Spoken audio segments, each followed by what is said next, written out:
Hey everyone, hey son. My name is Hannes and I'm one of the builders of Zeal. First off, how many here have used Zeal? Can I get a show of hands? Oh, nice, okay. Well, maybe I can recruit a couple of more faces today. Not all the hands are up yet. I'm one of the builders of Zeal. Most of the Zeal team are former Revoluters. Oh, not yet.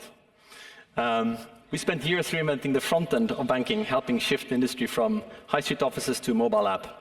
But we realized that the user experience had changed, but the backend hadn't really. And fundamentally, Revolut was still a normal bank built on traditional infrastructure. So with Zeal, we saw the opportunity to change both the front end as well as the back end. But most importantly, to do it while protecting people's fundamental freedom to transact. So that's what I'm here to talk about today, how we're building Zeal on top of battle-tested safe contracts. Nice to be after Lucas on that one. And solving the problems for our target customer, which is the daily earning spender. But to prove that this model delivers more value directly to you, we have a special offer for everyone in this room, which is free money, but you won't get it now. You'll get it at the end of the presentation. So stick around and follow through. And this is to prove that the core to Zeal's mission, which is to remove middlemen, we can pass more value back to the users. So instead of paying for Google and Facebook ads, I'd rather pay you to use Zeal directly instead of paying Google. So let's dive into how we make this possible. For those of you who haven't tried Zeal yet and what it is, at its heart, Zeal is a smart wallet that acts as an orchestrator for a suite of powerful financial services. We're not trying to reinvent everything, we're reintegrating the best-in-class services into a single seamless experience. So we're building Zeal for these earning spenders, someone who wants their money to be earning yield when idle, but still be available instantly when they want to use it. It all starts with a smart wallet built on safe and secured with passkeys, which means your wallet's protected by biometrics in your phone, not a password or a seed phrase that you can lose. And we integrate directly with protocols like Aave and Sky, that allows you to earn passive yield on your assets. And through our integration with Gnosis Pay, which maybe some of you know us for, you can also use those assets in the real world very easily via crypto debit card, and where you can see the transactions with your card. This is me buying coffee yesterday, side by side while buying tokens, tokenized S&P 500. So you have your on-chain and your real-world actions side by side. And also with free bank transfers, we have partners like Monero and Unblock that allows you to move money on and off easily.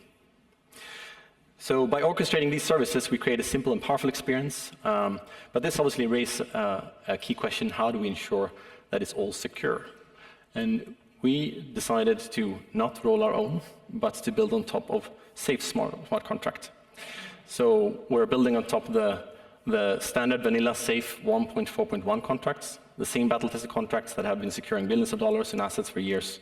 And by using this solid foundation, we are descoping that as part of our focus, so we can build a constellation of other services around that. In terms of how we implemented this, when we integrated passkeys, which I'll talk a bit more about, we've done that with a validator that checks your biometric signature, not as an external module, but as a signer on the wallet. And this is a security decision that allows us to not alter the core logic of the safe contracts and maintain the security, but simply adding a new secure key to the front door. So by building on this trusted foundation, we minimize smart contract risk. But as we're solving this problem, we then introduce another question, which is how do you secure a safe, typically with private keys and seed phrases. But we have a different approach to that. So probably all of you, or many of you, have had anxiety of figuring out what to do with a 12-word seed phrase or more, or private key, which is source of frustration for people in the industry, but even more, one of the biggest barriers for adoption for people outside the industry. So our solution is to replace them entirely with passkeys, the secure biometric-based standard that's built into your phone, among other devices. But this creates a fundamental technical challenge because passkeys, they use the cryptographic code called SECP256R1, but Ethereum was built to understand a different type of code, which is SECP256K1. And so they speak different mathematical language. And the common solution here is to use a centralized server to translate the signature, but that creates a centralized dependency. So we said, no, let's not do that. Let's focus on, we're here for decentralization. So in order to avoid this centralized point of failure, we decided to solve this problem on-chain. So we built a passkey validation contract, which is essentially an on-chain verifier for this curve. And this contract teaches the blockchain how to understand passkey signatures. So your biometric signature is verified directly on-chain, with no central dependency, making it more secure, decentralized, like the network itself. So this helps us use the smart contracts without worrying about the private keys that otherwise would continue to be the big problem. But there's another issue then, how do we ensure that we have the same address across all networks? So how do we solve this address fragmentation? We do this by deploying the wallet deterministically, and we do this with a single bundle transaction when you use your wallet the first time. In one operation, we construct the entire account architecture from ground up. We deploy this personal passkey validator contract that I mentioned, which is a contract which basically is your on-chain identity. It's built to just verify signatures from your specific passkey and nothing else. We use that address of the brand-new validator as the unique create2 salt to then deploy the safe smart wallet, which makes us have this deterministic address creation on all the chains where you use this account. And finally, we configure this as a multi-sig from the very beginning, where we, in addition to the passkey validator, also have a secondary local private key, which is created one per device that you install your wallet on. So the passkey validator contract basically becomes your high security root owner, controlled by your biometrics, and then these locally stored private keys allows you to act with the speed of a traditional private key, but still doing it within the context of a smart wallet.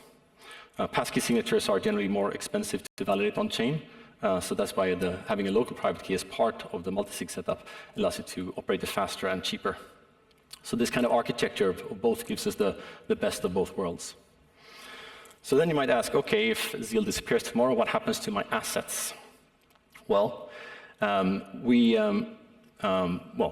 your funds are safe, nothing happens, because Zeal, we think of ourselves as kind of a convenience layer on top of these different services. We're not a custodian. We don't have access to your keys or your assets. Your wallet is the standard safe, so you have full control. You can go to app.safe.global interface, and you can connect to that with one of your signers, and you can interact with your smart world there, even if Zeal is not around. So what happens if you lose a device? Well, this is where the 1 out of 2 multi-sig setup becomes valid. Let's say you lose your phone, which holds your session key or your local stored private key. You get a new phone, and you sign into your Apple or Google account. With your passkey, which is this root key, it syncs automatically your wallet onto this new device. But it also works the other way. So if you happen to lose access to your Apple or Google account with your passkey, then your device or an exported session key can be used to control your wallet still. So there are different ways that you can make this work depending on what you continue to have access to. The bottom line is that the wallet is yours. It's designed for the resiliency with multiple on-chain recovery paths that don't rely on Zeal and on us. So that's the kind of fundamental, the fundamentals that this wallet is built on in terms of safe contracts and passkeys. But let's talk about some of the features and the stuff that you can do on top of this. So, problem here, people have money that's idle, doesn't generate yield, and then they have money that they spend, and they have money that they do earn yield with, separated from that typical bank accounts, right? You have your current account and your savings account. We have a solution that allows you to combine these two in a very smooth UX. We call the feature recharge, but basically it works through these couple of steps. So imagine it's a Friday night, your wallet has a balance of 3,000 euro. You have 2.8K in AVA earning 3.6% APY, and you have your card, you have 200 euro. You tap your Gnosis Pay card at the cashier, and then 4 things happen in this flow at the same time. So, and for the user here, I pay and it works. But what happens then is the tokens get pulled from your card safe, the merchants get their money, and then when the tokens get pulled from your card safe, at the same time, a cow swap order is created to move money from AVA, in this case, over to the card safe to ensure that you continue to have money accessible to spend with your card. This way you can maximize your yield while still being able to continue spending by having these two integrated in a very smooth flow.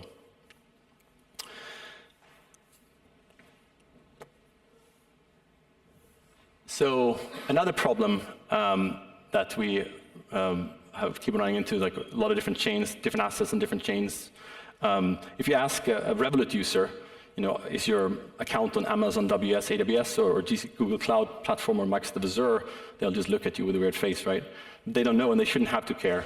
They also shouldn't have to care the difference between Optimism, Arbitrum, Polygon, Gnosis Chain, or whatever. They should just want to be able to use their assets when they want to do something, right?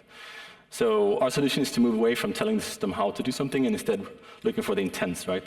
So instead of getting users to bridge assets over first and then swapping tokens to do it, say I just want to deposit 50 euro into my Node Pay card, then the user should be able to do that with assets from different networks in one click, in one go. And so this is what you can do now. You can deposit into your card into Aave or Sky from a lot of different networks with a lot of different assets. It's funny, even though we have this feature, a lot of people still are in the old world of I have to bridge the asset over and then do the swap, and then I can deposit. And then we say, like, no, you can actually do this with one transaction. They're like, oh, okay. But that's not what normies, when people come in who aren't in crypto already, that's not how they think. They don't think I'm going to bridge between different chains, right? They just want to put the money into the card. And that's the type of UX that we're building for. So we work with intent platforms like Swaps.io. We integrate also with Bungie for some of the bridging stuff. There's all kind of tightly coupled inside the products. You can do things with less friction. But for all this to work flawlessly, then the underlying transaction infrastructure has to work solidly. So let's talk a bit about that and some of the problems there. Transactions are complex. So gas, if you've ever onboarded money in crypto, right? Gas, what's that? We subsidize all transactions on those chains, so you really don't have to think about it. If you are on other networks, because it's a smart wallet, right, it's a safe account, you can pay for gas with a bunch of other tokens, all the major stablecoins, for example, and a bunch of other tokens as well. So if you have any asset in your wallet, you can generally make that transaction. So you don't really have to think that much about gas. Many confirmations, but when you're a smart wallet, you can bundle those, right? So you have fewer things you need to read through and confirm, and you can make it much more simpler for a user. We have played around with different relay. We worked with different relay infrastructure. There's still a lot of fragmentation in 4337, right? No consistent approach there. We hope there will be a public fee market to provide a better UX for end users. Right now, every provider has its own type of approach, right? So it's not that standardized, even though there's a standard behind it. And we still see errors with RPCs and outages with, well, if not all providers, that aren't comparable with what we wouldn't expect from a Web 2 environment, right, where we target like less than 10 basis points of errors. So there's still room to move forward to kill the error ratios across the board, not just us, but generally in the industry, I think. So okay, let's say we have these transactions working, but fees, right? People are very, very fee sensitive. Not if they're going to do 100x on a meme coin, right? If you're going to make 100x, you're fine to pay 3% fees to on-ramp and off-ramp because you're rich anyway, right? But if you're looking at daily finance and you're spending 3% to on-ramp to earn 3% in a year, that immediately defeats the purpose, right? So if you want to build a daily finance solution, which is what we're building with Zeal, you need to make sure that you can move money in and out of the account as easily and as cheaply as a normal bank transfer. So we have free on and off ramping with Monerium and Unblock inside Zeal to make this money be able to flow easily and smoothly. So let's say we have a working product with free and reliable transactions. We then get a flood of new users. Next problem arises. How do we find the signal in what can be the noise? We've had our fair share of airdrop hunters, mass installs, mass churn, low long-term retention. And it's easy to drown in that noise and not find the signal. We're building for earning spenders, so we're building for people who use their wallet in their daily life and still want to earn money. And these users have much higher retention, and they also give us feedback that's extremely valuable towards our mission. So this is our target customer with Zeal. So we're now attracting and getting more and more earning spenders on board that are looking for reliable daily finance solutions, not just speculative stuff. And working hard to build trust and engagement with these users and listen a lot to them. If you have Zeal, there's a little chat button up in the top right corner on most screens. If you click that, then I get a notification, and chat with me, do that via that button, and I love to chat with you. So if you have anything you're wondering about or any requests or whatever, please talk to me. I love doing notifications at 2 a.m. and talking. That's not a joke, I really do. So give that feedback loop so we can keep on building a better product for you. And your daily finance use cases. So then, of course, we had this product featured on real-world use cases and real-world people and using your crypto. When you touch the real world and real finance, then the compliance becomes a big question. How do you handle that? And so Zeal, we're a pure play software provider, right? So we don't store any personal identifying information. We don't even know the names of our users, unless you tell me in the chat, and I will know it. But we don't store names, we don't store IP addresses or those things, right? So we're like just a wallet, but made out of bytes and bits instead of leather. And we work closely, because this is very important, because we enable our users to connect with licensed financial use cases, work very closely with partners who hold these various licenses that handle the various the compliance questions. And we're connecting the users with those partners for those financial use cases, right? But our focus is to be a self-custodial wallet, a piece of software that you can use as an interface with many different, both regulated financial services as well as decentralized finance services. So the road ahead, today we're launching a special activation program. We actually started rolling it out a couple of days ago, but today we're launching a turbo version for you guys. And next up, after that, is a referral program to empower zealots to recruit more zealots. And then the heavy focus for us on real-world utility and to increase utility of our on-chain assets. And then geographic expansion and bringing Zeal and its various services to more markets. The future we're building is one where you can earn while you spend, and I want you to join us. If you don't have Zeal already, please take out your phones and scan the QR code. It will let you download Zeal with a special activation campaign code enabled. We have a special offer for everyone here. The first 100 people who register with this link and spend 50 euros with their card will receive a €40 reward. Even if you're not in the first 100, you will still get a reward, but it'll be 5 instead, so first come, first serve. And this will allow you to experience the combination of your card together with earning. So you'll get your reward into Aave or Sky or perhaps stick ETH, and you can then spend it with your card. So you can get this flow of money where you can both earn and spend at the same time.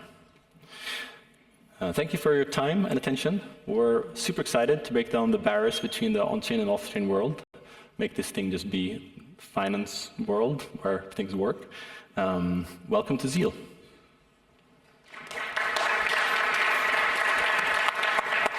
That was great.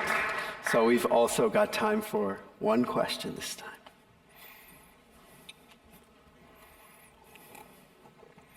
Yeah, thank you very much for the nice wallet. I use it mainly for the Gnosis Pay card, and all the other nice features I don't use because when I'm on mobile, I don't have a sheet where to write down all my transactions which might be tax relevant.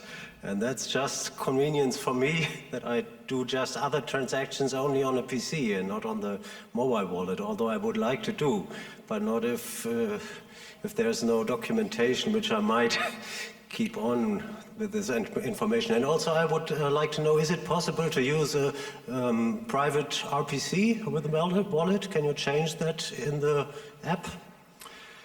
So a couple of things there. First, yeah, that's great feedback. Thank you so much for letting us know that. We have heard that from some other people as well, that they want to have a more detailed account statement, which is a pretty standard feature for most Web2 banks, right? So we'll build that. Especially comes around a lot of requests around tax season when that question comes up. We started by building your cumulative earnings. You can see that now, how much you've earned so far in your earning accounts. But we'll build a more dedicated account statement feature where you can see it and you can reconcile with wherever you are keeping track of your finances. So that's coming. We're not building it right now, but we hear you. We will build it. Thank you for the feedback. What's your second question? RPC, custom RPC. So yeah, you actually can use that on a desktop. So Zeal is a mobile app, but also a browser extension. And in the browser extension version, you can add in your custom RPC. It doesn't work with smart wallets. I talked a lot before about being built on safe contracts. But you can import your private key, your seed phrase, your hard wallet. You can connect your Trezor, your ledger. So you can use all your normal type of things. And if you do that on the PC, you can use custom RPCs. Not on mobile. Yeah, we have that on desktop.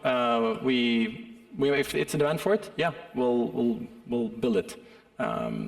So thank you for the feedback, and we might add that to mobile. It's difficult with the smart wallets. Do you use a smart wallet, by the way, or no, private key? Do you know if you use a smart wallet? Okay, okay. All right. I'll see you in the chat.